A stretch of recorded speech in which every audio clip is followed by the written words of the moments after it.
Yeah, ako may buwisin din ito.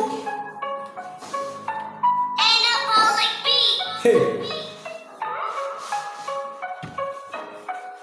Aduna ko'y amigo nga usay nagdatayan. Gasigi na ginugtak nga makita ang silikurnanan. Amot ang yung bata kung sa di iyang problema. Mag-iyang siya na iya kong istorya. Ha, iya ko nung kwarta ipadalas palawan. Bisag doon ilaha maglusod siya ulit. Kung sa kikulian sa kunong iyang asawa. Baoy-baoy nung hinungin bagdi agi Sabado.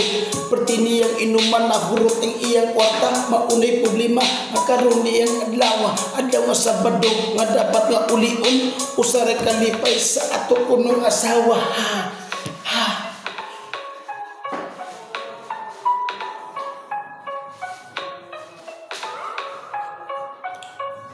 Ang ato ging asawa usag ilang kalipay adlaw nga Sabado kanagid ilang kalipay sila ulion gid sa ato ang mga bana kay ilang bana gid nagtrabaho sa Cebu usa ka semana natuan nagtulog trabaho kalag perti ka puya nagpasyampo gid maayo mukos ko sa ubos mukos ko sa ilog paray ko sa banat patilik ko nung humuta.